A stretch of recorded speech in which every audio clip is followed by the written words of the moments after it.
पहला टॉपिक हम लोग स्टार्ट करने जा रहे हैं प्राइसिंग का।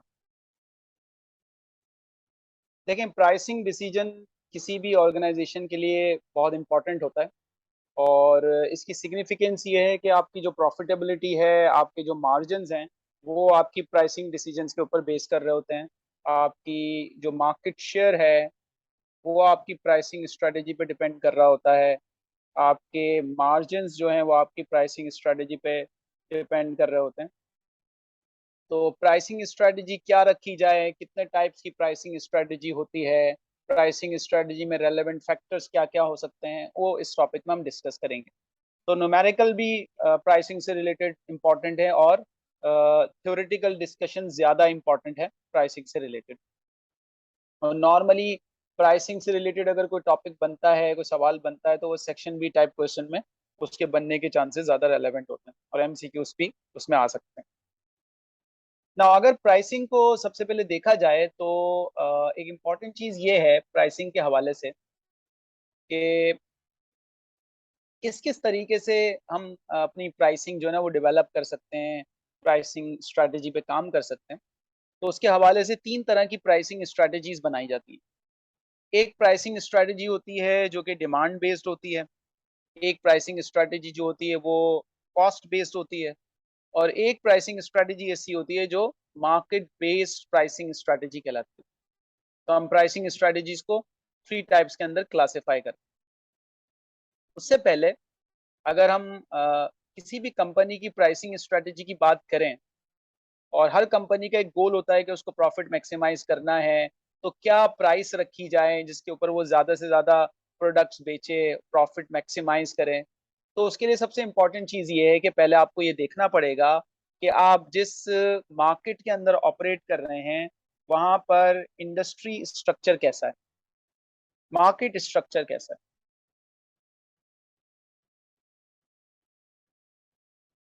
अच्छा, मार्केट स्ट्रक्चर को हम टू टाइप्स में क्लासिफाई कर सकते हैं। एक ऐसा मार्केट स्ट्रक्चर होता है जिसको हम कहते हैं परफेक्ट कंपटीशन, और एक ऐसा मार्केट स्ट्रक्चर होता है जिसको हम कहते हैं इम्परफेक्ट कंपटीशन।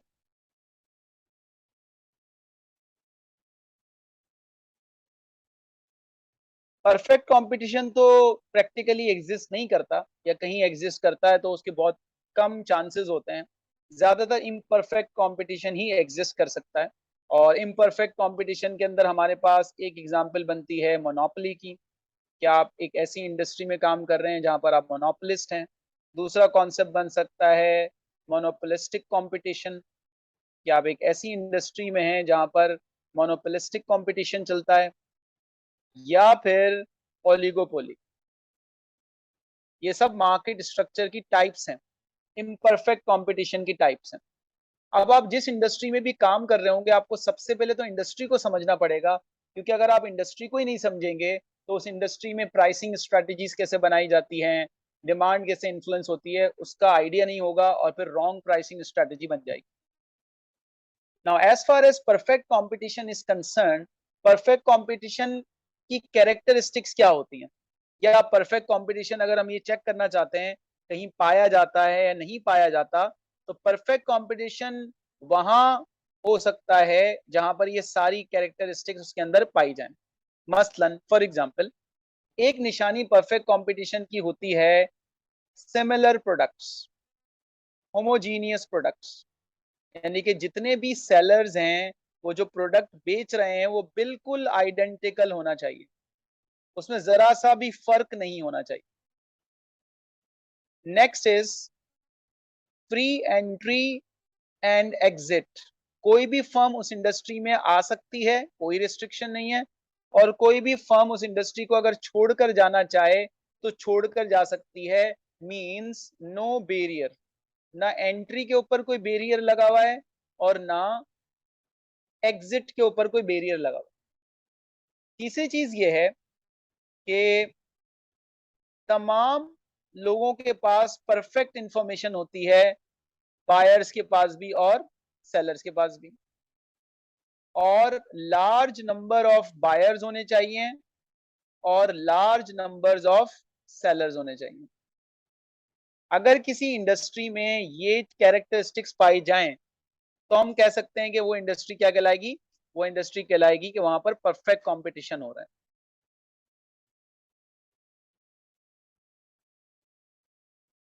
अब होता क्या है कि अगर आप परफेक्ट कंपटीशन के अंदर पार्टिसिपेट कर रहे हैं तो जो फर्म होती है, जो कंपनी होती है, वो प्राइस सेटर नहीं बनती, वो प्राइस टेकर बनती। यानी कि कोई भी प्राइस को इन्फ्लुएंस नहीं कर सकता। No seller can influence price. Identical prices होंगी। उसकी वजह क्या है? उसकी वजह ये है कि जब प्रोडक्ट सिमिलर है और आप वो प्रोडक्ट 10 की जगह 12 रुपए का बेचेंगे तो आपसे कौन लेगा? लेकिन प्रैक्टिकली ये सारी कैरेक्टरिस्टिक्स कहीं भी पाई नहीं जाती। कुछ एक दो कैरेक्टरिस्टिक्स आपको कहीं नजर आएंगे लेकिन मेजॉरिटी कैरेक्टरिस्टिक्स नहीं पाई जाती। तो हम कहते हैं कि प्रैक्टिकली ये वायबल ऑप्शन नहीं है इंडस्ट्री। तो हम चलते हैं इम्परफेक्ट कंपटीशन की तरफ, जो कि आपको प्रैक्टिकली नजर आएगा। इम्परफेक्ट के अंदर हमारे पास पहली एग्जांपल मौजूद है, मोनोपोली।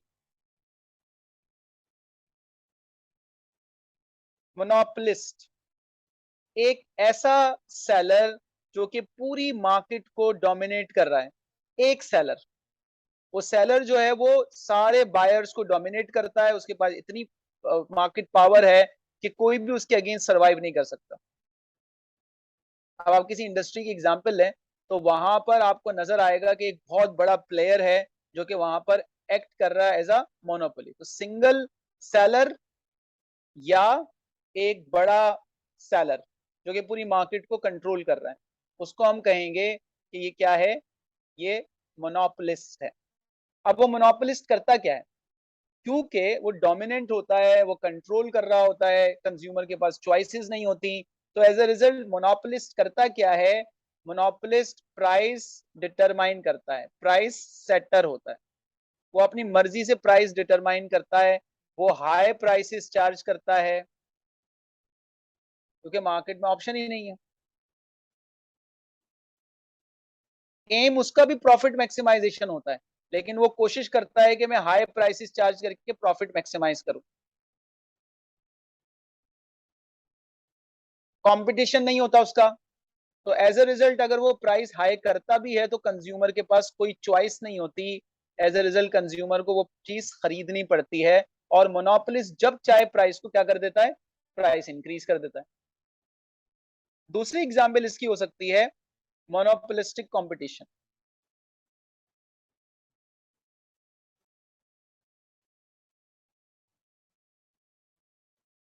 मोनोपोलिस्टिक कंपटीशन की अगर हम कैरेक्टरिस्टिक्स की बात करें तो ये मोनोपोली और परफेक्ट कंपटीशन के दरमियान की चीज है। इसके अंदर ये होता है कि प्रोडक्ट सिमिलर होते हैं, बहुत सारे प्रोड्यूसर्स होते हैं, बहुत सारे कंज्यूमर्स होते हैं, लेकिन किसी भी एक सेलर या बायर का कंट्रोल नहीं होता किसी प्रोडक्ट के ऊपर। और यहां पर जो कंपटीशन चल रहा होता है, मेनी सेलर्स एंड बायर्स, बहुत सारे सेलर्स हो सकते हैं, बायर्स हो सकते हैं। प्रोडक्ट सिमिलर होती है लेकिन उसके अंदर कुछ वेरिएशन पॉसिबल होती है। और उस वेरिएशन की वजह से प्राइस सेटर बन सकता है एक बंदा। वो अपनी मर्जी की प्राइस चार्ज कर सकता है on the basis of the difference. अब वो डिफरेंस किस तरह से क्रिएट करेगा? वो डिफरेंस क्वालिटी वाइज भी क्रिएट कर सकता है, वो डिफरेंस ब्रांडिंग वाइज भी क्रिएट कर सकता है, वो डिफरेंस जो है वो प्रोडक्ट के फीचर को इनहेंस करके कर सकता है। वो किसी भी तरीके से उसमें एक डिफरेंशिएशन क्रिएट करेगा और अल्टीमेटली वो प्राइस सेटर बन सकता है। एग्जाम्पल इसके हम ले सकते हैं सोप इंडस्ट्री। अब सोप इंडस्ट्री को देखा जाए तो हमारे यहाँ डिफरेंट प्लेयर्स हैं। सोप इंडस्ट्री में बहुत सारे सोप इंडस्ट्री में प्लेयर्स हैं, लेकिन सबकी प्राइस सेम नहीं होती। अगर लक्स फॉर एग्जांपल एक ब्रांड है, कैप्री एक ब्रांड है, तो उनकी प्राइसेस में थोड़ा बहुत फर्क होता है। उसकी वजह क्या होती है? उसकी वजह होती है कि प्राइस प्रोडक्ट में थोड़े बहुत वेरिएशन होती है। सोप एक ही है लेकिन वेरिएशन की वजह से वो क्या करते हैं? डिफरेंट प्राइसेस चार्ज करते हैं।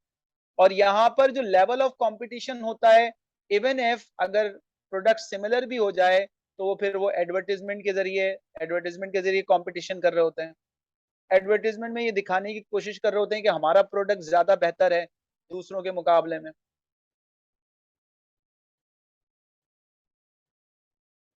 तीसरा इंडस्ट्री स्ट्रक्चर है ओलिगोपोली। ओलिगोपोली में क्या होता है? ओलिगोपोली में होता है कि फ्यू सेलर्स होते हैं। अब जब फ्यू सेलर्स होते हैं तो सवाल ये पैदा होता है कि क्या कोई सिंगल वन है जो कि डोमिनेट कर रहा है मार्केट में, लार्ज प्लेयर है, या सब तकरीबन सिमिलर सिमिलर है? तो वो क्या करते हैं, फ्यू सेलर्स जो होते हैं वो मिलकर आपस में कार्टेल बना लेते हैं। वो एग्रीमेंट कर लेते हैं आपस में कि हम आपस में कंपटीशन नहीं करेंगे। एज ए रिजल्ट क्या होता है, प्राइस जो होती है वो सेट की जाती है बाय एग्रीमेंट। या बाज दफा ऐसा होता है कि जो लार्ज सेलर होता है वो डोमिनेट करता है बाकियों को, छोटे प्लेयर्स को, और बाकी जो प्लेयर्स होते हैं वो फॉलो करते हैं लीडर को। लीडर जो प्राइस सेट करेगा वो प्राइस अल्टीमेटली उन्हें फॉलो करनी पड़ेगी। तो या तो प्राइस एक ही रखी जाएगी जो कार्टेल के अंदर होगी, या प्राइस जो होगी वो लीडर डिसाइड करेगा और बाकी जो फर्म्स होंगी वो प्राइस को फॉलो करेंगी। ये इंडस्ट्री प्रैक्टिसेस नॉर्मली चलती है। ओलिगोपोली इंडस्ट्रीज की एग्जांपल ली जाए तो ओलिगोपोली जो है वो हमारे यहाँ टेलीकॉम सेक्टर में कुछ कंपनीज हैं, फ्यू कंपनीज हैं जो कि ओलिगोपोली की तरह काम करती हैं। वो आपस में एग्रीमेंट करके काम कर सकती हैं, वो उनके दरमियान बहुत ज्यादा कंपटीशन नहीं होता। क्योंकि अगर हम कहेंगे कि मोनोपोलिस्टिक कंपटीशन तो वहां पर सेलर ज्यादा होने चाहिए, अगर फ्यू प्लेयर्स होंगे तो हम कहेंगे कि वो मार्केट ओलिगोपोली बन जाएगी। ये बस फ्यू कैरेक्टरिस्टिक्स हमें इसके नो हाउ चाहिए होती। अब देखिए जिस भी मार्केट के अंदर हम ऑपरेट करेंगे, प्राइस ऑफ द प्रोडक्ट और उसकी जो डिमांड होती है उसका एक रिलेशनशिप होता है। क्या रिलेशनशिप होता है? इकोनॉमिक्स में हम एक लॉ पढ़ते हैं, लॉ ऑफ डिमांड। वो लॉ ऑफ डिमांड हमें एक प्रिंसिपल बताता है कि प्राइस और क्वांटिटी डिमांडेड का आपस में इनवर्स रिलेशनशिप है।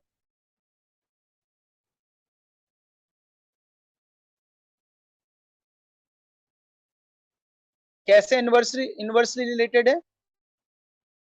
As price increases, quantity demanded decreases,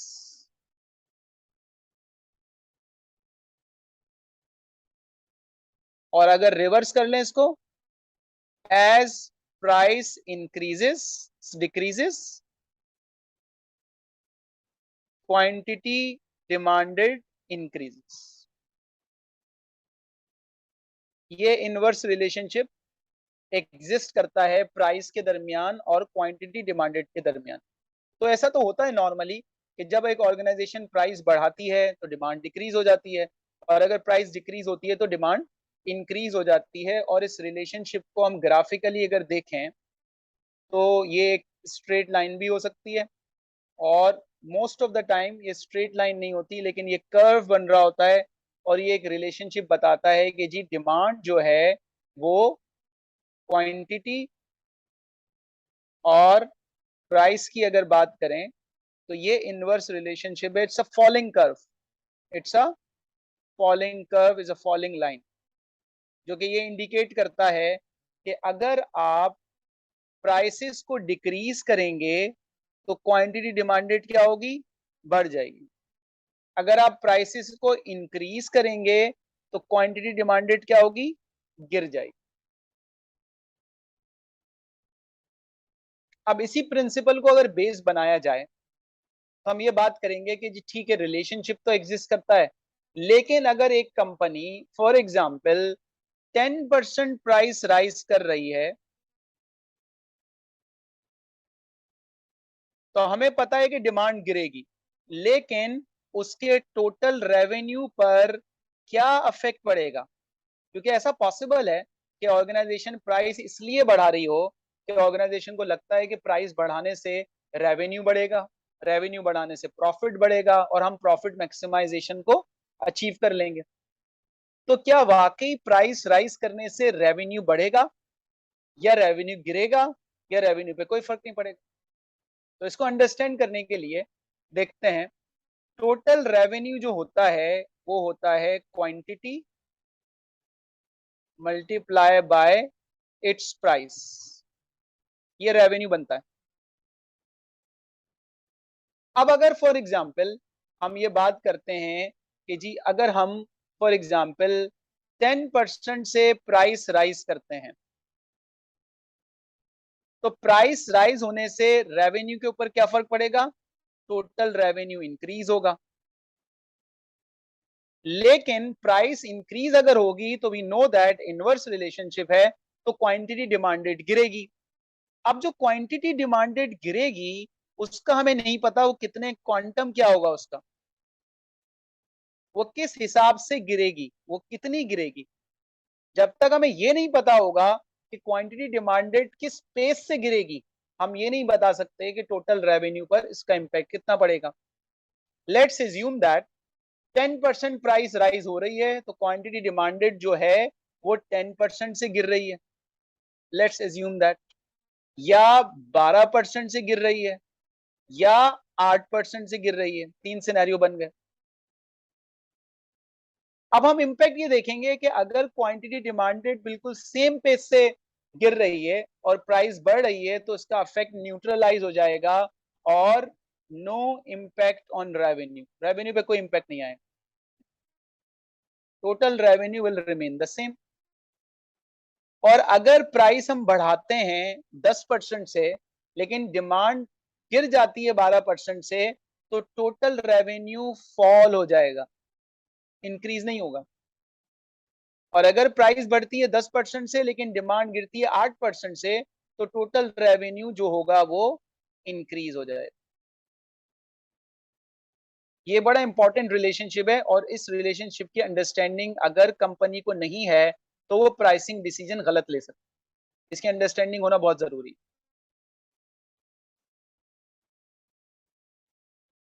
अच्छा, अब हमें ये आइडेंटिफाई करना है कि हमें कैसे पता लगेगा कि 10% से अगर प्राइस बढ़ती है तो डिमांड के ऊपर कितना इफेक्ट पड़ता है। इसके लिए हम एक कॉन्सेप्ट इस्तेमाल करेंगे which is called price elasticity of demand.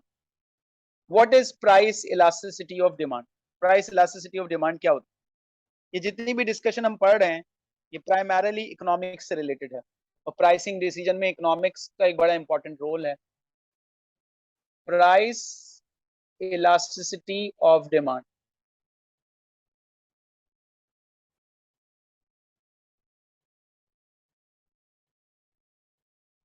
Economics में और भी इलास्टिसिटीज होती हैं, जैसे इनकम इलास्टिसिटी होती है, क्रॉस इलास्टिसिटी होती है, लेकिन वो हमारे सिलेबस में नहीं है, रेलेवेंट नहीं। We are only interested in discussion of price elasticity of demand. Elasticity जो होती है ना, इलास्टिसिटी, इलास्टिसिटी बताती है रिस्पॉन्सिवनेस, रिस्पॉन्स के बारे में बताती है, responsiveness of one variable as a result of change in another variable।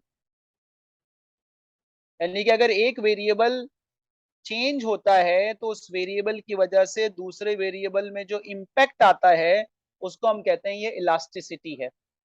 And price elasticity क्या बताती है?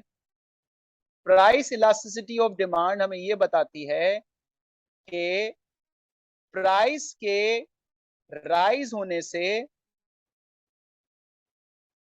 इम्पैक्ट ऑन क्वांटिटी डिमांडेड कितना पड़ेगा। यानी कि अगर प्राइस इंक्रीज होती है तो क्वांटिटी डिमांडेड कैसे रिस्पॉन्स करती है।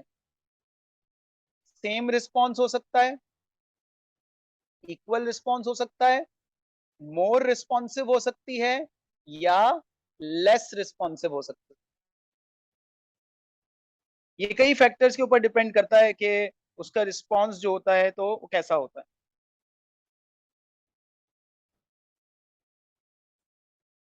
अब इसकी बेसिस के ऊपर जब अब हम इलास्टिसिटी डिटरमाइन करने जाएंगे, तो इलास्टिसिटी को मेजर कैसे किया जाएगा? तो इलास्टिसिटी को मेजर करने का एक फॉर्मूला है, which is called change in quantity demanded as a percentage of demand and change in price as a percentage of price। ये percentage change in quantity demanded, formula क्या बनेगा? PED is equal to percentage change in quantity demanded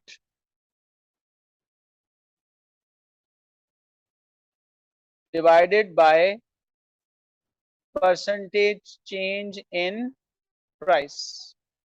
price में कितना change आएगा तो quantity demanded में कितना change आएगा।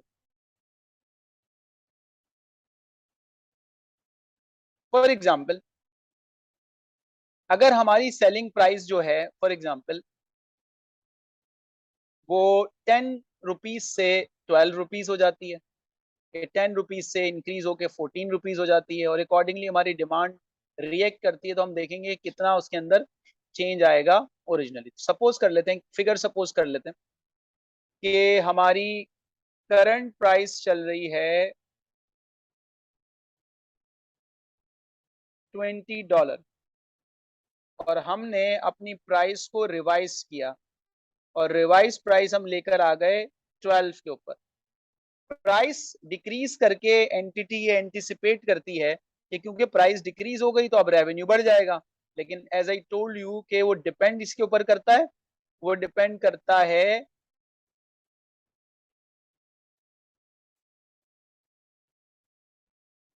बल्कि इसको यूं कर लेते हैं कि 18 कर लेते हैं। प्राइस 20 से 18 हो गई,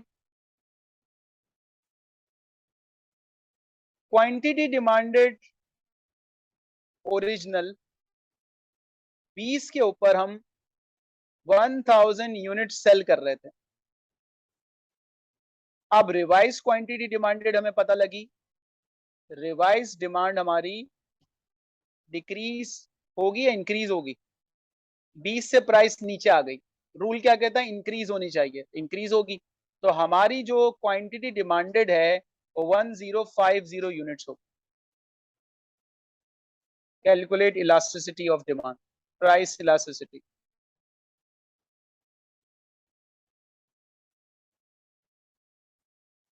बहुत सारे तरीके होते हैं इलास्टिसिटी मेजर करने के, लेकिन हम इकोनॉमिक्स नहीं पढ़ रहे, हम उसका एक प्रिंसिपल यहाँ पर इस्तेमाल कर रहे हैं। अब हम निकालेंगे परसेंटेज चेंज इन प्राइस। तो परसेंटेज चेंज इन प्राइस हमारा डिनोमिनेटर में आ गया और क्वांटिटी हमारा न्यूमरेटर में आ गया। अब देखें, प्राइस जो है वो 18 हो गई माइनस 20 डिवाइडेड बाय 20, ये परसेंटेज चेंज इन प्राइस आ गया। तो 18 minus 20 divided by 20 multiply by 100, it's हो गए 10% फॉल इन प्राइस। प्राइस में कितना फॉल आ गया? प्राइस में फॉल आ गया 10%। 20 का 10% निकालेंगे तो 2 ही बनता है, तो 10% आ गया आपका, 10% ये 0.10। डिमांड हमारी 1000 से 1050 हो गई, तो ये चेंज हमने निकाला 50 divided by 1000 multiply by 100, 5%। Response क्या है? स्लो रिस्पॉन्स है, वीक रिस्पॉन्स है। तो प्राइस हमारी फॉल हुई है 10% से, लेकिन क्वांटिटी ने रिस्पॉन्स क्या किया है? स्लो रिस्पॉन्स किया है। इसका मतलब ये होगा कि आपका आंसर बनेगा 0.05 डिवाइडेड 0.1, 0.5। इलास्टिसिटी का आंसर क्या बन रहा है? इलास्टिसिटी का आंसर बन रहा है 0.5। तो अगर इलास्टिसिटी का आंसर 1 आता है, पीईडी अगर 1 होता है, तो हम कहते हैं यूनिट इलास्टिक है, सेम रिस्पॉन्स आ रहा है। अगर इलास्टिसिटी का आंसर 1 से ज्यादा आता है, लाइक फॉर एग्जांपल 1.2 आता है, तो हम कहेंगे इलास्टिक है, मोर रिस्पॉन्सिव, यानी कि रिस्पॉन्स ज्यादा है। और अगर प्राइस इलास्टिसिटी ऑफ डिमांड 1 से कम आता है, लाइक हमारी एग्जांपल में 0.5 आया है, तो हम कहेंगे in elastic, in elastic, less response. अब इन चीजों से ही हम अपने रेवेन्यू के ऊपर इंपैक्ट आइडेंटिफाई कर सकते हैं। अगर आपको ये बताया जाए कि एक प्रोडक्ट जो हम बेच रहे हैं उसकी प्राइस इलास्टिसिटी ऑफ डिमांड जो है वो यूनिट इलास्टिक है, तो यूनिट इलास्टिक के केस में प्राइस चेंज करने से रेवेन्यू के ऊपर कोई फर्क नहीं पड़ेगा। No impact on T R total revenue. Why? क्योंकि जितना इम्पैक्ट प्राइस पर आएगा उतना इम्पैक्ट क्वांटिटी पर आएगा। लेकिन अगर वो इलास्टिक रिस्पॉन्स है तो अब हम देखेंगे कि उसका इम्पैक्ट क्या होगा, इलास्टिक रिस्पॉन्स का इम्पैक्ट क्या होगा। सपोज हमने प्राइस को क्या किया, हमने प्राइस रिड्यूस कर दी। ऑब्जेक्टिव क्या था? प्राइस रिड्यूस करने का नॉर्मली ऑब्जेक्टिव क्या होगा? प्राइस रिड्यूस करने का ऑब्जेक्टिव होता है ताकि रेवेन्यू को मैक्सिमाइज किया जाए। रिस्पॉन्स क्या है? रिस्पॉन्स है इलास्टिक। तो डिमांड ने जो रिस्पॉन्स किया, प्राइस रिड्यूस हुई बाय 10%, डिमांड बढ़ गई बाय मोर देन 10%। तो as a result total revenue क्या होगा? टोटल रेवेन्यू इंक्रीज हो जाएगा क्योंकि डिमांड रेवेन्यू को पॉजिटिवली हिट कर रही। इसी तरीके से अगर हम प्राइस को इंक्रीज करते हैं और रिस्पॉन्स इलास्टिक है, तो हमने 10% प्राइस को इंक्रीज किया लेकिन डिमांड ने 12% से उसको डाउन किया, टोटल रेवेन्यू फॉल हो जाएगा। और अगर इन इलास्टिक रिस्पॉन्स हो,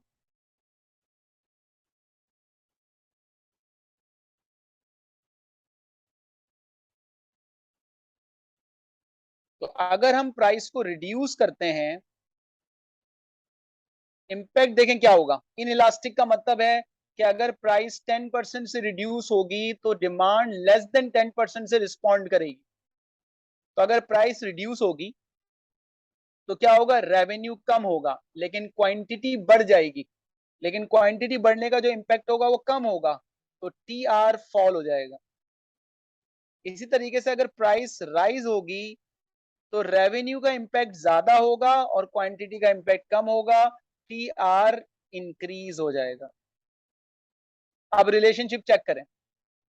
अगर एक एंटिटी बगैर इलास्टिसिटी को देखकर प्राइस रिड्यूस कर रही है, यहां देखें, तो रेवेन्यू बढ़ने के बजाय फॉल हो रहा है। और प्राइस राइज कर रही है तो रेवेन्यू बढ़ रहा है। इसी तरीके से यहां प्राइस रिड्यूस कर रही है तो रेवेन्यू बढ़ रहा है, और यहां प्राइस राइज कर रही है तो रेवेन्यू गिर रहा है। हालांकि नॉर्मली हम सोचते हैं कि प्राइस बढ़ा देंगे तो रेवेन्यू बढ़ जाएगा, ऐसा नहीं होता। तो it's all about elasticity of demand. तो अगर इलास्टिसिटी की अंडरस्टैंडिंग अच्छी नहीं होगी तो ऑर्गेनाइजेशन हो सकता है गलत डिसीजन ले।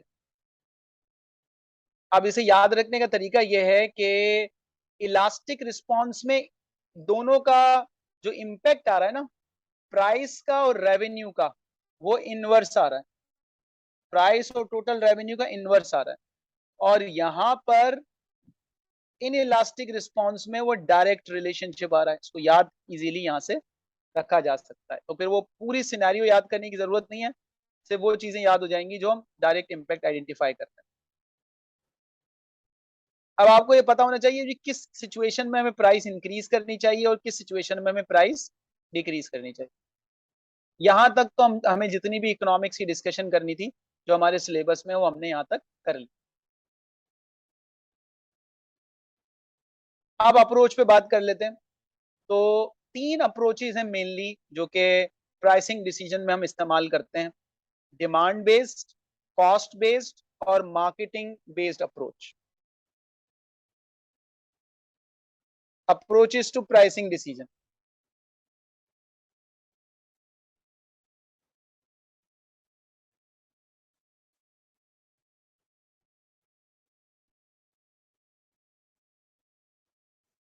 अच्छा, थ्योरी के एमसीक्यूज भी ज्यादा आते हैं ओटीक्यूज के अंदर, तो अगर थ्योरी प्रॉपरली पढ़ी भी होगी तो हम थ्योरी रिलेटेड जो एमसीक्यूज ओटीक्यूज ट्रू एंड फॉल्स होंगे उन्हें अच्छी तरीके से एड्रेस कर सकते हैं।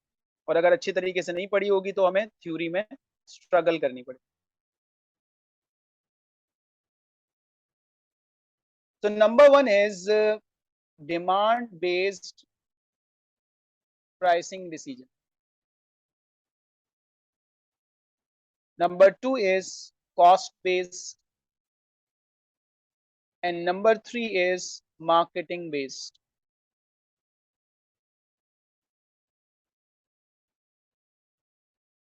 अब हम बात करेंगे डिमांड बेस्ड प्राइसिंग अप्रोच के ऊपर। अभी हम जो इकोनॉमिक्स की बात कर रहे थे, तो डिमांड बेस्ड के अंदर हम इकोनॉमिक्स को ही इनकॉर्पोरेट करते हैं, इलास्टिसिटी के कॉन्सेप्ट को, मार्जिनल कॉस्ट क्या होती है, मार्जिनल रेवेन्यू क्या होता है, उस कॉन्सेप्ट को इनकॉर्पोरेट करते हैं। ये इकोनॉमिस्ट व्यू पॉइंट है, इकोनॉमिस्ट का वर्जन है डिमांड, जो मैंने आपको बता दिया। तो अब हम ये कहते हैं कि इकोनॉमिक्स में जब हमें ये पता है कि प्राइस और डिमांड का एक इनवर्स रिलेशनशिप है, तो अब क्या प्राइस रखी जाए जिसके ऊपर हमारा प्रॉफिट मैक्सिमाइज हो जाए। तो हम आइडेंटिफाई करना चाह रहे हैं ऑप्टिमम प्राइस, एक ऐसा pricing decision, price at which profit is maximised. क्योंकि हमारा गोल जो है ना वो प्रॉफिट मैक्सिमाइजेशन है, और भी गोल्स हो सकते हैं ऑर्गेनाइजेशन के, लेकिन एट प्रेजेंट हम गोल्स जो बात कर रहे हैं, मेजॉरिटी ऑर्गेनाइजेशन का क्या होता है, प्रॉफिट मैक्सिमाइजेशन। तो अंडर डिमांड बेस्ड अप्रोच अगर आप ऑप्टिमम प्राइसिंग स्ट्रेटेजी फॉलो करते हैं तो उसके इम्पैक्ट क्या होगा, एक ऐसी प्राइस चूज की जाएगी जिसके ऊपर प्रॉफिट मैक्सिमाइज होगा। अब सवाल ये होता है, क्या ऑप्टिमम प्राइस हाई प्राइस होती है? तो आंसर है नो। क्या वो लो प्राइस होती है? सो आंसर है नो। ना तो वो हाई प्राइस हो सकती है, ना वो लो प्राइस हो सकती है। वो हाई और लो के दरमियान कोई ऐसा एलिमेंट होगा जिससे आपको पता होगा कि ये जो प्राइसिंग स्ट्रेटजी है ये ऑप्टिमम प्राइस है, और ऑप्टिमम प्राइस पर हम जो भी यूनिट्स बनाकर बेचेंगे उसके ऊपर हमारा प्रॉफिट जो होगा वो मैक्सिमाइज हो जाएगा। अब इस रिलेशनशिप को डिमांड कर्व या डिमांड फंक्शन के ऊपर देखते हैं, और वहां से हम थ्योरेटिकल रिलेशनशिप ड्राइव करने की कोशिश करते हैं। देखें, यहां हमने ले लिया क्वांटिटी, यहां आ गई प्राइस। अगर सपोज करते हैं कि हमारी रिलेशनशिप ऐसे चल रहा है, क्योंकि इनवर्स रिलेशनशिप तो होता है, तो डिमांड लाइन जो है वो हमेशा इनवर्स होगी, वो फॉलिंग लाइन होगी। अब यहां पर हो ये रहा है कि ग्राफ से हमें ये नजर आ रहा है कि जैसे जैसे प्राइस कम होती है डिमांड क्या होती है, डिमांड इंक्रीज होना शुरू हो जाती है। तो प्राइस गिरेगी तो डिमांड पे क्या असर पड़ेगा, डिमांड इंक्रीज हो जाएगी, इनवर्स रिलेशनशिप।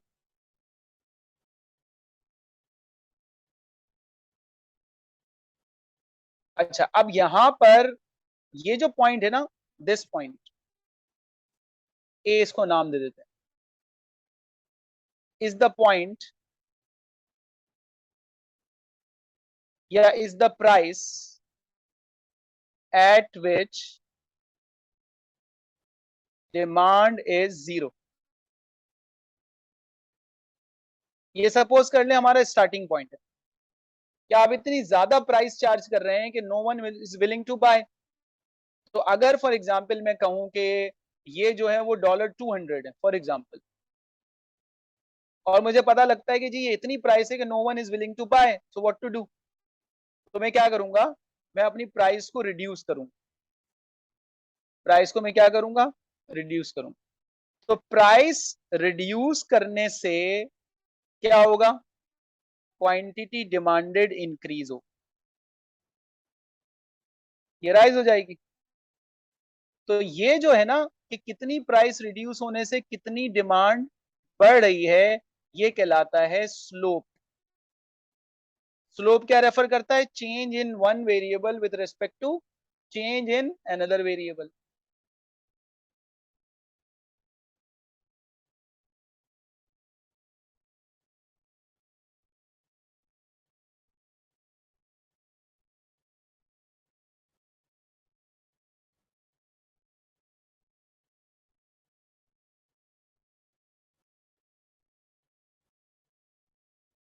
ये हमारा स्लोप बन जाएगा। और यहां से हमारी एक प्राइस इक्वेशन ड्राइव होगी, वो कहलाएगी ए माइनस बी क्यू, या बी एक्स भी कर सकते हैं, ये प्राइस इक्वेशन। अब इस प्राइस इक्वेशन में हमारे पास जो ए है वो क्या है? Price at which demand is zero, demand is निल, ये मैक्सिमम प्राइस होती है। और बी जो होता है वो यहां पर क्या कहलाता है? स्लोप।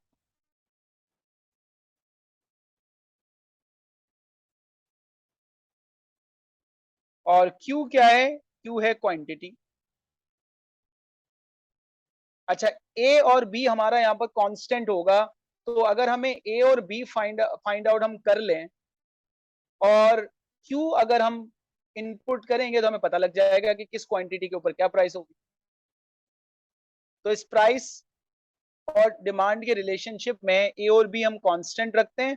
ए काइंड ऑफ आप समझ लें कि A is kind of intercept, intercept constant होता है, and B is slope, slope constant नहीं होता।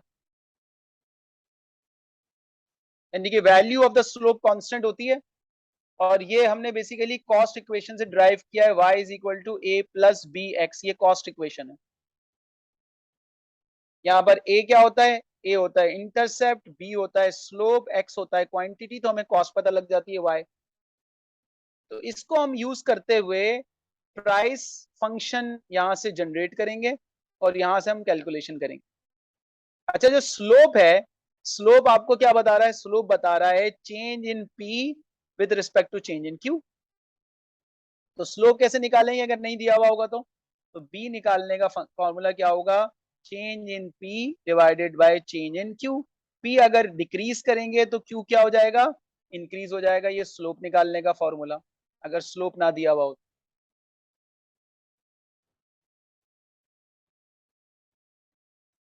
ए ना दिया हुआ तो ए कैसे निकालेंगे वो भी मैं आगे जाके सब्सिक्वेंटली बताऊंगा किस तरीके से कैलकुलेट।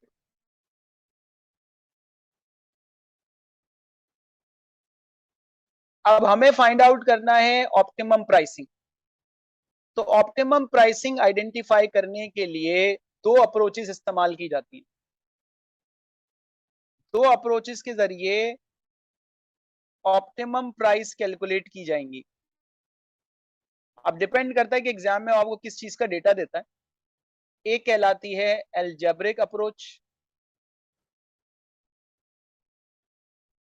और दूसरी कहलाती है टेबुलर अप्रोच।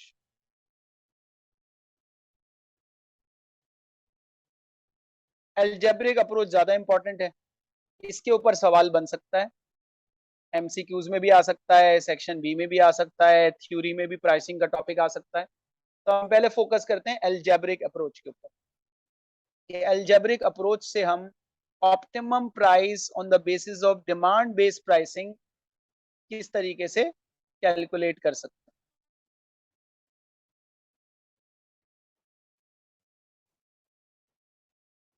देखें, अगर आपको ये फाइंड आउट करना है कि ऑप्टिमम प्राइस क्या होगी, तो ऑप्टिमम प्राइस आइडेंटिफाई करने के लिए कुछ स्टेप्स फॉलो करने पड़ेंगे।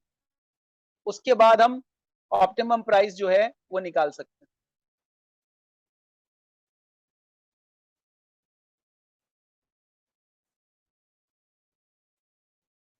तो ऑप्टिमम प्राइस निकालने के लिए ऑप्टिमम आउटपुट निकालना पड़ेगा। तो हमें एक रिलेशनशिप इकोनॉमिक्स में बताया जाता है which is called marginal revenue and marginal cost. जब मार्जिनल रेवेन्यू मार्जिनल कॉस्ट के बराबर हो जाता है, तो जो सेलर होता है नॉर्मली, चाहे वो मोनोपोलिस्ट हो या मोनोपोलिस्टिक कंपटीशन में हो, तो मार्जिनल रेवेन्यू जब मार्जिनल कॉस्ट के बराबर हो जाता है तो वो उसका profit maximising level of output बन जाता है।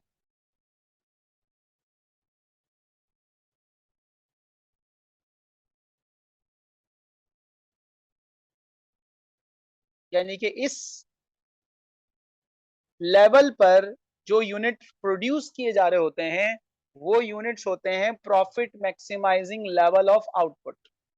और इस profit maximising level of output पे जो प्राइस कैलकुलेट की जाती है वो प्राइस क्या बन जाती है, उसको हम कहते हैं ऑप्टिमम प्राइस। और उस ऑप्टिमम प्राइस से जो प्रॉफिट निकाला जाता है उस प्रॉफिट को कहते हैं मैक्सिमम प्रॉफिट। तो अगर आपको ये फाइंड आउट करना है कि हम प्रॉफिट मैक्सिमाइज कैसे कर सकते हैं, तो आपको profit maximising level of output पे काम करना है, फिर प्राइस को डिटरमाइन करना है और उसके बाद फिर प्रॉफिट कैलकुलेट करना है। लेकिन पहले ये अंडरस्टैंडिंग सीखनी पड़ेगी कि मार्जिनल रेवेन्यू क्या होता है और मार्जिनल कॉस्ट क्या होती है। Marginal cost is called variable cost. Marginal cost is variable cost. एक एडिशनल यूनिट प्रोड्यूस करने की जो कॉस्ट होती है ना, उसे हम कहते हैं मार्जिनल कॉस्ट। फॉर एग्जाम्पल हम 10 यूनिट 2000 रुपए में बना रहे हैं और 11 यूनिट हम 2020 में बना रहे हैं, तो एक एडिशनल यूनिट की cost, one additional unit cost is called marginal cost.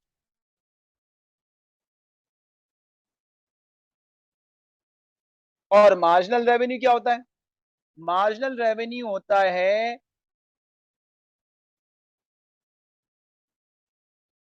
One additional unit cell करने का रेवेन्यू। यानी कि अगर हम एक एडिशनल यूनिट बेचेंगे तो उससे हमें जो एडिशनल रेवेन्यू आएगा वो क्या कहलाएगा? वो कहलाएगा मार्जिनल रेवेन्यू।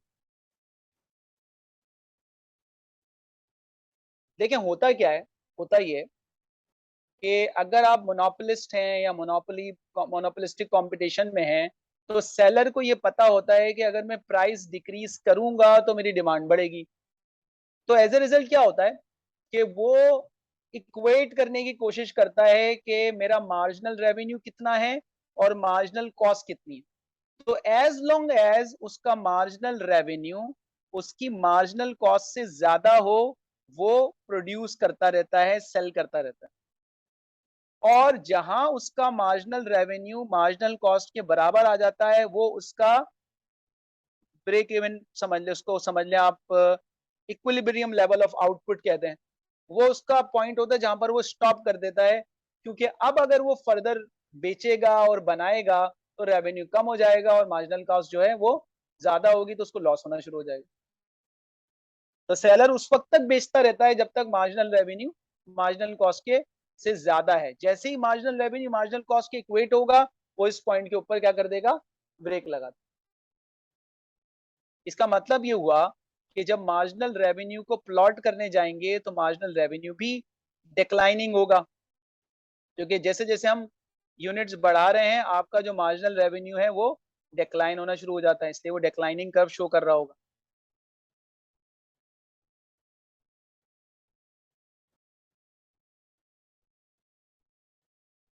इसलिए हम कहते हैं कि जहां पर हमारा मार्जिनल रेवेन्यू और मार्जिनल कॉस्ट इक्वेट हो जाती हैं, वो लेवल ऑफ आउटपुट हमारे लिए सबसे यूजफुल है।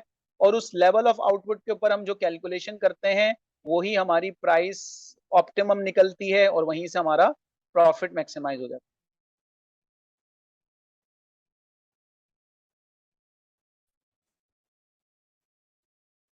देखें ये एक रिलेशनशिप गिवन है, ये एक रिलेशनशिप गिवन है। सपोज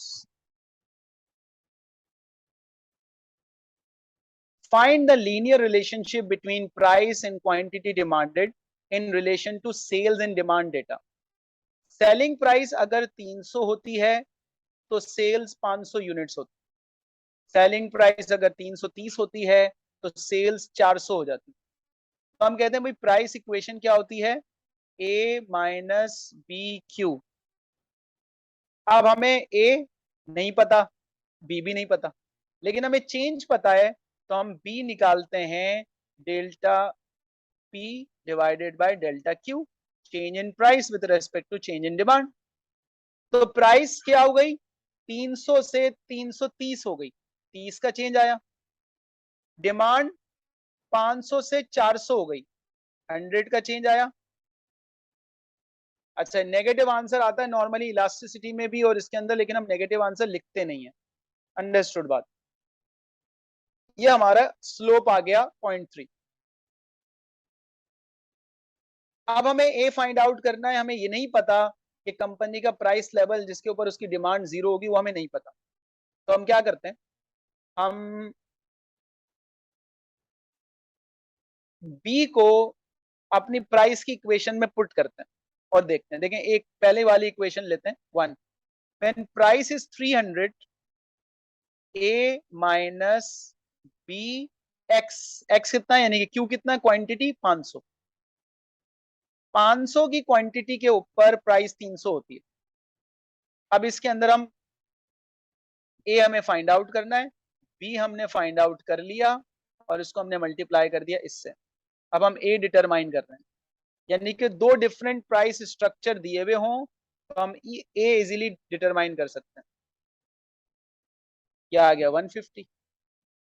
तो ए इज इक्वल टू 300 माइनस 150, तो ये वहां जाकर प्लस हो जाएगा, तो ए हो गया हमारा 450। यानी कि ये वो प्राइस लेवल है जिसके ऊपर इंडिविजुअल कुछ भी खरीदने को तैयार नहीं, उसके ऊपर डिमांड क्या होगी, डिमांड वुड बी 0।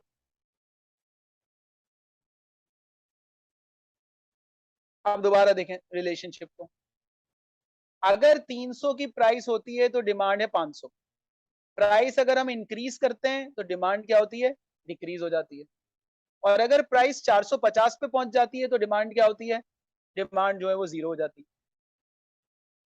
तो अगर हम इसको थोड़ा सा प्लॉट करना चाहें, तो रफली अगर मैं प्लॉट करना चाहूं, तो यहाँ आ गई प्राइस, यहाँ आ गई quantity, this is the price 450, जिसके ऊपर डिमांड क्या होगी, 0। ये स्टार्टिंग पॉइंट हो गया। दूसरा रिलेशनशिप क्या था, when price is 330 demand is 400। तो सपोज कर लेते हैं this is price 330, this is demand 400।